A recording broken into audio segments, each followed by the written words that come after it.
Hello everyone, welcome to my channel again.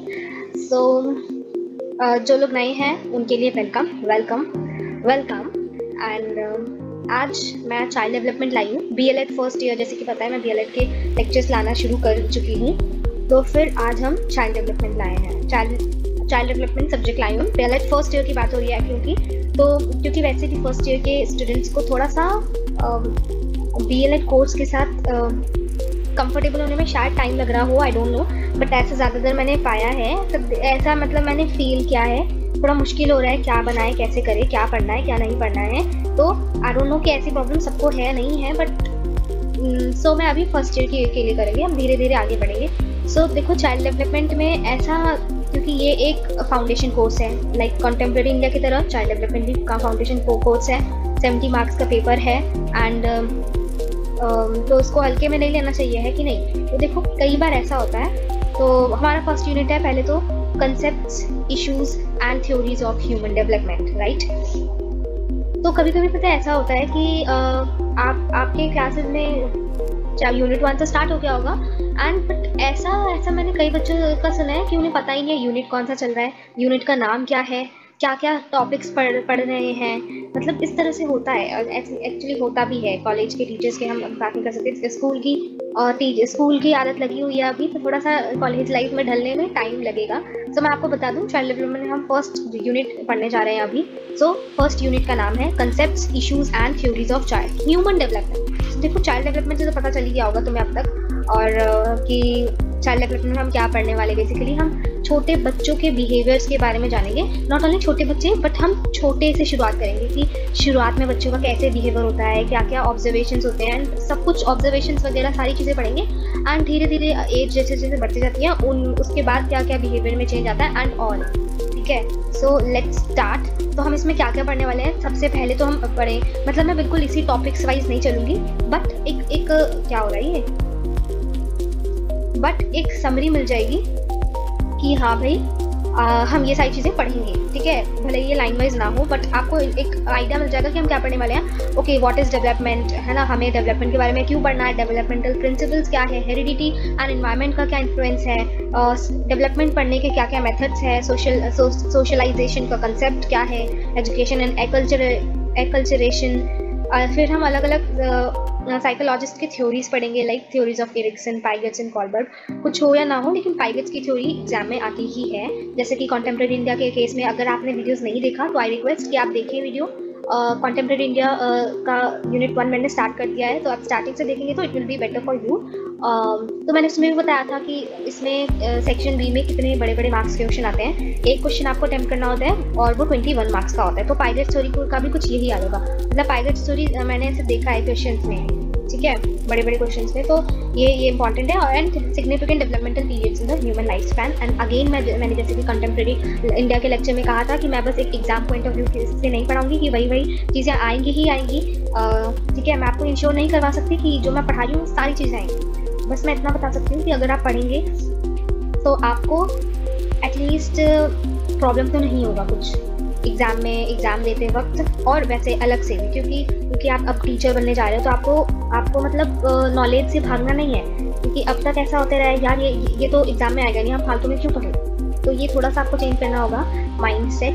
And या ऐसे भी कई लोग हैं स्टूडेंट्स हैं जिनको टीचर नहीं बनना है पर BLED कोर्स कर रहे हैं, बट उन्हें टीचर नहीं बनना है, फिर भी नॉलेज कभी भी ऐसे बेकार तो जाता नहीं है। सो मैंने बहुत अब पका दिया आपको, उसके लिए वेरी वेरी सॉरी। अब हम अपना लेक्चर शुरू करते हैं। तो देखो सबसे पहली शुरुआत मैं आपको ग्रोथ एंड डेवलपमेंट से करवाऊंगी कि ग्रोथ और डेवलपमेंट हमने सुना है ना, एंड इसके नाम एक ही जैसे हैं, मतलब एक ही जैसा है, राइट। हम इसको एज अ सिनोनिम की तरह भी यूज़ करते हैं कई जगह, कहीं जब मन किया कहीं भी ग्रोथ लगा दो, कहीं भी डेवलपमेंट लगा दो, एक ही बात है। तो growth and development are similar words, लेकिन ये एक दूसरे से अलग है, ठीक है। ये पढ़ने के बाद आप अब समझ पाएंगे कि हाँ ग्रोथ और डेवलपमेंट अलग अलग चीज़ें होती है, भले ही हम इंग्लिश के पॉइंट ऑफ व्यू से इसको एक ही जैसा मानते हैं, राइट। सो तो देखो भाई कि it is a whole process which includes growth of the body as well as the growth of various aspects of child's personality, ठीक है। मतलब कि इसमें क्या होता है कि बॉडी का ग्रोथ भी होता है और चाइल्ड की पर्सनालिटी के अलग अलग एस्पेक्ट्स होते हैं, मतलब चाइल्ड की पर्सनालिटी का भी ग्रोथ होता है। तो यहाँ पे जो बॉडी का ग्रोथ होता है वो ग्रोथ है, और जो चाइल्ड की पर्सनालिटी का ग्रोथ हो रहा है वो डेवलपमेंट होता है। ठीक है, ये हम आगे अभी पढ़ेंगे कि अब now the nature of growth is like development. ठीक है, जो ग्रोथ का नेचर है वो भी डेवलपमेंट जैसा होता है, लेकिन कहीं ना कहीं जो थॉट्स, विचारों में दोनों के अंतर होता है, ग्रोथ और डेवलपमेंट। ठीक है, ग्रोथ एक अलग इंसान है, डेवलपमेंट एक अलग इंसान है। भले ही वो जुड़वे भाई हो, ग्रोथ एंड डेवलपमेंट, लेकिन वो अलग अलग इंसान है। कहीं ना बॉडी तो उनकी अलग है, कहीं ना कहीं थिंकिंग भी अलग होगी। जरूरी नहीं है कि जुड़वे हैं तो उनकी सोच भी हमेशा मैच करेगी। ठीक है, तो उनका थॉट्स में थोड़ा सा डिफरेंस है। Educational psychology studies human behaviour in the educational situation and its objective is to bring about the desired changes in the behaviour of child. Objective क्या रहा है उनका, मतलब जो साइकोलॉजिस्ट है, जो एजुकेशनल साइकोलॉजी है, उन्होंने ह्यूमन बिहेवियर को पढ़ा है एजुकेशनल सिचुएशंस में, और उनका ऑब्जेक्टिव ये रहा है कि चाइल्ड के बिहेवियर में जो चेंजेस लाने की जरूरत है वो चेंजेस हम ला सकें। ठीक है, बेसिकली तो इसलिए हमें एक टीचर को, एज अ टीचर, हमें क्या क्या चेंजेस लाने चाहिए चाइल्ड के बिहेवियर में, है ना, वो जानने के लिए हमें ग्रोथ एंड डेवलपमेंट के बारे में पढ़ना तो होगा ही। Hence the teacher needs to know the changes that takes place in a child. जो ग्रोथ एंड डेवलपमेंट होने पर जो चाइल्ड के अंदर, उस बच्चे में चेंजेस आने लगते हैं, उस चेंज को हमें एज अ टीचर तो समझना पड़ेगा ना, उनमें कैसे कैसे चेंज आते हैं, क्या क्या चेंज आते हैं। तो अब क्योंकि आप टीचर बनने वाले हो तो फिर आपको ये पढ़ना होगा, राइट। सो सबसे अब मैं आपको एक एक भाई का बताऊंगी, पर्टिकुलर एक एक भाई का रूम के बारे में डिस्कस करूंगी। ठीक है, पहला भाई है ग्रोथ, एंड ग्रोथ के रूम के बारे में डिस्कशन करें। ग्रोथ जिस रूम में रहता है, जिस घर में रहता है, तो यहाँ पे ग्रोथ क्या है? ग्रोथ ह्यूमन बॉडी में नेचुरल डेवलपमेंट है। ठीक है, मतलब ह्यूमन का जो नेचुरल डेवलपमेंट हो रहा है वो ग्रोथ है बेसिकली। लाइक हेयर ग्रोथ हो रहा है, हमारी हाइट बढ़ रही है, हमारा दिमाग बढ़ रहा है, हमारे हाथ पैर बड़े हो रहे हैं, हमारे नेल्स ग्रो हो रहे हैं। तो ये सारी चीज़ें क्या है? ये नेचुरल है, हम जबरदस्ती तो उगाते नहीं है, या फिर कहीं से देख के सीख के हमारे बाल उगते हैं, ऐसा कुछ होता तो नहीं है ना, राइट। सो मैं बच्चे की तरह नहीं पढ़ाना चाहती, बिकॉज क्योंकि यार ये सब तो आप बड़े हो गए हो, आपको पता ही है, right. Now physical and quantitative changes which can be measure in measuring units, और उसको हम डेफिनेट वे में अगर डिफाइन करना है ग्रोथ को, तो ऐसी चीज़ जो कि फिजिकल कोई चेंज हो या फिर क्वांटिटेटिव चेंज हो। क्वांटिटेटिव चेंज हो बोले तो कि जिसको हम काउंट कर सके, जिसको हम मतलब गिन सके, ठीक है, जिसको हम मेजरिंग यूनिट्स के थ्रू, पर्टिकुलर मेजरिंग यूनिट्स के थ्रू मेजर कर सके, ऐसे चेंजेस को हम ग्रोथ बोलते हैं। और ऐसे changes like height, weight, shape, size, इन सबको हम मेजर कर सकते हैं पर्टिकुलर मेजरिंग यूनिट्स के through. So these are the physical और क्वांटिटेटिव चेंजेस। नाउ जो टर्म ग्रोथ है वो एक नेट इंक्रीज को डिनोट करता है, साइज में इंक्रीज होना या फिर टिश्यू के मास में इंक्रीज होना। ठीक है, और ग्रोथ अगेन जिसके मैंने भी बोला कि फिजिकल चेंज या फिर क्वांटिटेटिव, जो ग्रोथ है वो हमारे बॉडी का क्वांटिटेटिव एस्पेक्ट है, और जो डेवलपमेंट होता है वो क्वालिटेटिव होता है, right. So growth is change in qualitative aspects of a body, and growth is not a life long process, it goes on till maturity. Growth and development के बीच का डिफरेंस भी पूछ सकता है, ये पूछ सकता है what is growth and what is the difference between growth and development, या ये पूछ सकता है what is development, what is the difference between this one and this one, या ये पूछ सकता है what is the difference between this one and this one, growth and development। So मैं आपको अलग अलग पॉइंट्स हैं, आप इसको एक्सपैंड करके, जितना ज़्यादा मैं एक्सपैंड करके बोलूँगी तो उतना ज़्यादा आपको आइडिया रहेगा लिखने के लिए, क्योंकि मैं नहीं चाहती, क्योंकि देखो 21 marks is big thing, even at least for science students जिन्होंने 11th-12th में आर्ट्स से नहीं पढ़ा है, तो उनके लिए थोड़ा मुश्किल होगा। ये बात मैंने आपको फर्स्ट लेक्चर में भी बताई थी कंटेम्प्रेरी इंडिया के, ठीक है। और हाँ, तो ग्रोथ जो है वो एक लाइफ लॉन्ग प्रोसेस नहीं होता है, मतलब एक मैच्योरिटी तक आते आते बस ये मैच्योरिटी तक ग्रोथ रहता है, मतलब एक टाइम के बाद हमारे बॉडी का ग्रोथ रुक जाता है ना। तो ये सारी पॉइंट्स याद रखना। एंड यार जो नए हैं इस वीडियो को फर्स्ट टाइम देख रहे हैं, मेरे इस चैनल पे नए हैं और वीडियो मेरी फर्स्ट टाइम देख रहे हैं, तो मैं उन्हें बता दूं कि ये जो ऐसे कलर्ड लाइंस है, इसका मतलब ये नहीं है कि ये इंपॉर्टेंट लाइंस है इसलिए मैंने कलर किया है, इसलिए मैंने इसको हाईलाइट किया है, बट मैंने जस्ट एक अल्टरनेटिव मैनर में इसको पैटर्न में कलर किया है, ताकि जो स्लाइड है वो थोड़ा बोरिंग ना लगे, हिस्ट्री वाली फीलिंग ना आए आपको, थोड़ा सा देखने में इंटरेस्टिंग लगे एंड ऑल। तो एंड मैंने फॉन्ट भी उसी हिसाब से थोड़ा सा चेंज कर दिया था, तो थोड़ी बोरियत फील ना हो, ठीक है, थोड़ी सी मेहनत खुशी लाने की। तो ओके नाउ, या मैं बहुत बोर तो नहीं करती ना, एक बार प्लीज़ बता देना अगर ज़्यादा बोर करती हूँ तो मैं अपना मेथड चेंज करूँगी। Now what is development? Growth हो गया, ग्रोथ पढ़ लिया हमने, एंड जैसे हमने ग्रोथ पढ़ लिया तो हमने उसी वक्त डेवलपमेंट को भी समझ लिया एक्चुअली, राइट? क्योंकि जो ग्रोथ है उसका अपोजिट डेवलपमेंट है, ठीक है। डेवलपमेंट में क्या होता है कि ऑर्गेनिज्म का क्वालिटेटिव चेंजेस होता है, ठीक है, और refers to the qualitative changes in the organism as a whole, ठीक है। ये ठीक है, इतने बार ठीक है बोलूँगी यार। ओके, अब मैं ठीक है नहीं बोलूँगी। Okay, so it is a continuous process through which physical, emotional and intellectual changes occur. So ये continuous process है। जैसे कि मैंने बोला कि ग्रोथ हमारा continuous नहीं है, वो एक टाइम पे आके रुक जाएगा, ठीक है, लाइफ लॉन्ग प्रोसेस नहीं है। लेकिन डेवलपमेंट एक continuous प्रोसेस है जिसमें हमारा फिजिकल चेंज के साथ साथ इमोशनल और इंटेलेक्चुअल चेंजेस भी होते हैं हमारी बॉडी में। तो हम अगर डेवलपमेंट को डिफाइन करना होगा एक सिस्टमैटिक मतलब एक डेफिनेट मैनर में अगर डिफाइन करें तो development refers to the systematic changes, ठीक है, which lets an individual from dependency to self-reliance through his lifestyle, that is going from womb to top. Are you getting my point, girls? मतलब not only girls, अगर boys भी हैं तो they are also welcome. तो मतलब इस sentence से तुम्हें समझ में आ रहा है कुछ कि डेवलपमेंट एक सिस्टमैटिक चेंज है एक इंडिविजुअल में, ठीक है, ऐसा चेंज जो कि उस पर्टिकुलर पर्सन को डिपेंडेंसी से सेल्फ रिलायंस में कन्वर्ट करता है। यानी कि अगर हमारा डेवलपमेंट नहीं होगा तो हम ऑब्वियसली हमेशा दूसरे पे डिपेंड रहेंगे कुछ भी करने के लिए। डेवलपमेंट नहीं हुआ, समझ लो डेवलपमेंट उस बच्चे का बहुत स्लो हो रहा है इन द सेंस उसका दिमाग नहीं बढ़ रहा है। जैसे कि आपने देखा होगा बच्चे हमेशा डिपेंडेंट रहते हैं पेरेंट्स पे क्योंकि उनका उतना डेवलपमेंट नहीं होता, बट जैसे जैसे वो बड़े होते जाते हैं वो डेवलप्ड हो रहे हैं तो जैसे जैसे बड़े होते जाते हैं तो वो धीरे धीरे सेल्फ रिलायंस बनने लगते हैं, है ना। डिपेंडेंसी उनकी ख़त्म होने लगती है ना, खुद के पैरों पे खड़े होने लगते हैं। तो वैसे ही सिस्टमैटिक चेंजेस है जो कि एक इंडिविजुअल को डिपेंडेंसी से सेल्फ रिलायंस में कन्वर्ट कर देता है थ्रू आउट हिज लाइफ, यानी कि वॉर्म से वो टॉम्ब में जा रहा है, राइट। सो एक समझ लो तुम।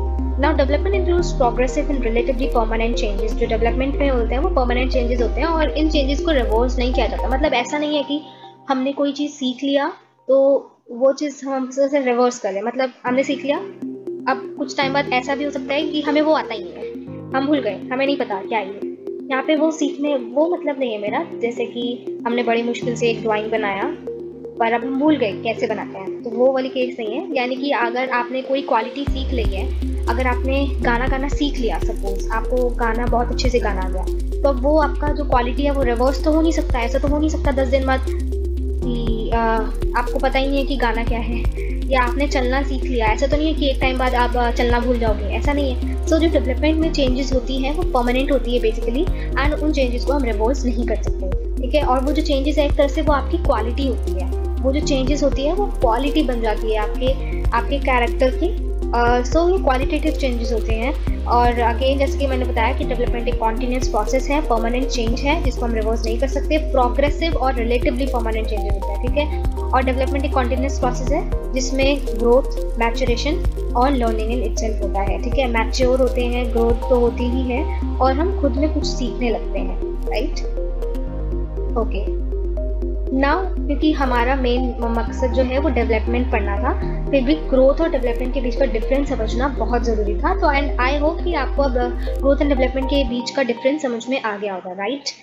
ओके, फिर भी अगर कोई भी प्रॉब्लम हो तो बेझिझक आप लिखिए, मैं I will try my best to reply you. Okay so and yeah guys, मैं बड़े मुश्किल से टाइम निकाल के आप सबके लिए पीपीटीज बना रही हूँ, प्रेजेंटेशंस बना रही हूँ एंड सारे पैटर्न्स का ख्याल रख रही हूँ। अट्रैक्टिव बनाने के लिए पीपीटी को मैं अपनी हर कोशिश कर रही हूँ। सो आई वांट कि आप इसे शेयर करें जितना ज़्यादा पॉसिबल हो अपने क्लासमेट्स के साथ जिन्हें प्रॉब्लम हो रही है समझने में। तो I request you to please share this channel as जितना पॉसिबल हो सके, ठीक है। It will help me a lot as a motivation, ठीक है। तो और जितना ज़्यादा लोग देखेंगे मैं मोटिवेट होंगी और ज़्यादा वीडियोस बनाने के लिए और जल्दी बनाने के लिए। तो please it's a humble request. Okay now domains of development की बात करें तो 3 मेन डेवलपमेंट है, मतलब 3 ब्रॉड डोमेन्स है डेवलपमेंट की, physical development, cognitive development and emotional and social development. आपने ये वर्ड्स, ये टर्म्स सुने होंगे, ठीक है, तो सुने हैं तो बहुत अच्छी बात है, फिर भी मैं आपको मुझे तो बताना है ही। तो let's start with physical development. तो मैंने आपको बताया 3 डोमेन्स होते हैं, कौन कौन से होते हैं, physical, cognitive and social and emotional development. वाह, मैं ही भूल गई। ओके, तो यार देखो, फिजिकल डेवलपमेंट तो नाम से ही आपको पता चल रहा होगा कि फिजिकल चेंजेस आते हैं, फिजिकल एंड बायोलॉजिकल चेंजेस आते हैं ह्यूमंस में, और तो वो हमारा फिजिकल डेवलपमेंट होगा कि फिजिकल और बायोलॉजिकल चेंजेस आ रहे हैं ह्यूमंस में बर्थ से लेकर एडोलेसेंस के बीच में, जैसे कि बॉडी शेप में चेंजेस आना, अपीयरेंस में चेंज आना, बॉडी सिस्टम के फंक्शनिंग में चेंज आना, परसेप्चुअल और मोटर कैपेसिटीज़ में चेंज आना। लाइक हम जैसे जैसे बड़े होते हैं हमारी सोचने की क्षमता और ज़्यादा बढ़ती है, हम और ज़्यादा मतलब बहुत ज़्यादा हमारा जो थिंकिंग कैपेसिटीज़ है वो वाइड होने लगती है ना, बढ़ने लगती है, मोटर कैपेसिटीज एंड ऑल, ठीक है। फिजिकल हेल्थ में चेंजेस आना, तो physical development is basically refers to the physical and biological changes that occur in humans between birth and adolescence, like changes in body shapes and all you can see in the screen, right. So and one more thing, अगर आपको notes बनाने में problem हो रही है, so you can use this as a help, right. Okay, now cognitive development क्या होता है? कॉग्निटिव, ये मतलब पता चल रहा है ब्रेन से रिलेटेड ही है, thinking power and all. So cognitive development का मतलब बेसिकली होता है कि जो चिल्ड्रन हैं वो किस तरह से सोचते हैं, कैसे एक्सप्लोर करते हैं, चीज़ों को कैसे फिगर आउट करते हैं, ठीक है। ये नॉलेज की डेवलपमेंट है, मतलब कि कॉग्निटिव डेवलपमेंट में ना हमारा नॉलेज बढ़ता है, हम और ज़्यादा नॉलेजेबल होते हैं, नॉलेजेबल स्किल्स बढ़ते हैं, प्रॉब्लम सॉल्विंग माइंड बनता है, जो कि बच्चों को हेल्प करता है कि और ज़्यादा चीज़ों को सोचने में और हमारे आसपास की दुनिया को समझने में बच्चों को हेल्प करता है। वो जितना ज़्यादा सोचेंगे, जितना ज़्यादा एक्सपैंड करेंगे अपनी थिंकिंग, उतना ज़्यादा वो दुनिया को समझ पाएंगे। सो कॉग्निटिव डेवलपमेंट बहुत ही ज़्यादा इंपॉर्टेंट है आज के डेट में। एंड जो ब्रेन डेवलपमेंट है वो कॉग्निटिव डेवलपमेंट का एक पार्ट है, कॉग्निटिव डेवलपमेंट का एक पार्ट है।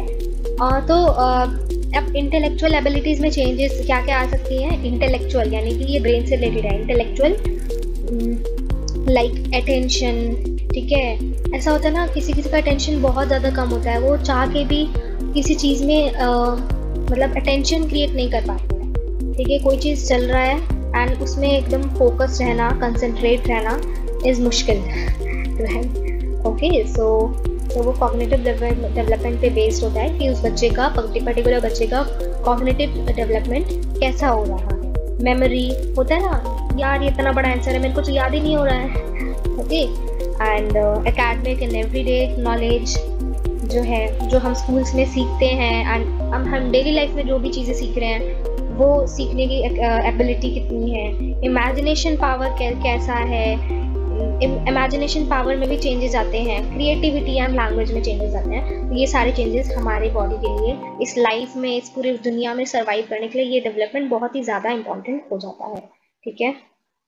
कहते हैं ना, जिसका दिमाग कम है उसे बोलते हैं कि बादाम खाइए तो वही है। तो ये इंपॉर्टेंट है cognitive development. And third development is emotional and social development. ये एक ही साथ आता है। सोशियो इमोशनल डेवलपमेंट भी कई बार इसे बोलते हैं, सोशियो इमोशनल डेवलपमेंट भी कई बार बोलते हैं, ठीक है। अब सोशल एंड इमोशनल डेवलपमेंट का आपको पता चल रहा होगा कि ये चिल्ड्रन, बच्चे जो है किस तरह से पर्टिकुलर चीज़ को लेके उनका इमोशंस कैसा रहता है। तो सोशल एंड इमोशनल डेवलपमेंट या emotional and social development means कि how children start to understand who they are, what they are feeling and what to expect when interacting with others. तो ये है कि चिल्ड्रंस, बच्चे जो है कैसे समझते हैं खुद को कि वो कौन है, खुद को या फिर सामने वाले को जिनसे वो इंटरेक्ट कर रहे हैं, और उनको लेके क्या फीलिंग है, पर्टिकुलर पर्सन को लेके या चीज़ को लेके उनकी क्या फीलिंग है, और वो एक दूसरे से इंटरेक्ट करने के लिए क्या एक्सपेक्ट करते हैं। तो मतलब उनकी इमोशंस क्या है, एंड सोशियो डेवलपमेंट है तो उनकी इमोशंस क्या है सोशल लाइफ में, ठीक है, सोसाइटी में। So it is the development of being able to form and sustain positive relationships बनाने का एक डेवलपमेंट है, ऐसा डेवलपमेंट जिस डेवलपमेंट की वजह से हम एक पॉजिटिव और रिलेशनशिप्स बना सकते हैं और उसे सस्टेन कर सकते हैं। Experience, manage and express emotions, ठीक है। ऑफ कोर्स मतलब कि लाइफ चल रही है एंड उस स्टेज में हम मतलब कि लाइफ में हम हर पड़ाव पे इमोशंस एक्सपीरियंस करते हैं, मैनेज करते हैं एंड एक्सप्रेस करते हैं, है ना। कभी ना कभी ऐसे सिचुएशंस आते हैं ना। Explore and engage with the environment also.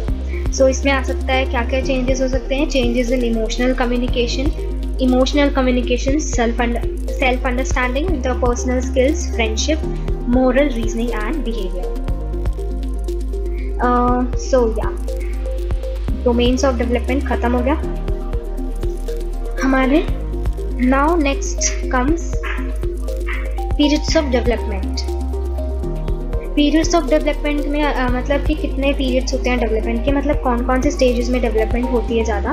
तो टोटल देयर आर 5 stages या 5 periods बोलो, ठीक है। First is the prenatal period, second is infancy and toddlerhood, third is early childhood, fourth is middle childhood, fifth is adolescence. तो ये सारे stages समझ सकते हैं जिसको हम पीरियड्स ऑफ डेवलपमेंट बोलते हैं। सो फर्स्ट पीरियड है द प्री नेटल पीरियड, मतलब कि जब बच्चा वॉर्म में होता है मदर के, तब से लेके जब वो बर्थ हो जाता है, तब इस बीच में जो चेंजेस आते हैं, इस ड्यूरेशन में जो चेंजेस आते हैं, वो जो डेवलपमेंट आते हैं वो हमारे प्री नेटल पीरियड के अंदर आएगा। यानी कि बर्थ से पहले का समय जब वो 9 मंथ का होता है, मतलब ये 9 महीने का समय होता है, is the most rapid time of change, जिसमें सबसे ज़्यादा रैपिड चेंज आता है ना 9 महीने में। एक वन सेल्ड ऑर्गेनिज्म जो एक ह्यूमन बॉडी में चेंज हो जाता है, ट्रांसफॉर्म हो जाता है इन 9 महीनों में, with remarkable capacities for adjusting to life in the surrounding world. तो ये प्रीनेटल पीरियड आपको क्लियर है। Okay, now second period is infancy and toddlerhood. इसमें ये वो स्टेज है जब बच्चा पैदा हो जाता है तब से लेके 2 साल तक का जो ड्यूरेशन है वो इन्फेंसी एंड टोडलरहुड के अंदर आता है। इस पीरियड में बॉडी में ड्रामेटिक चेंजेस आते हैं, और बॉडी और ब्रेन में ड्रामेटिक चेंजेस आते हैं, जो कि एक मोटर, जो कि वाइड वैरायटी में, वाइड अरे में मोटर, पर्सपेक्चुअल और इंटेलेक्चुअल कैपेसिटीज़ को सपोर्ट करता है। ठीक है, इस पीरियड में ड्रामेटिक चेंजेस आते हैं in the body and brain that supports the emergence of a wide array of motor, perceptual and intellectual capacities, और वो धीरे धीरे उसे लैंग्वेज की शुरुआत होने लगती है इस स्टेज में।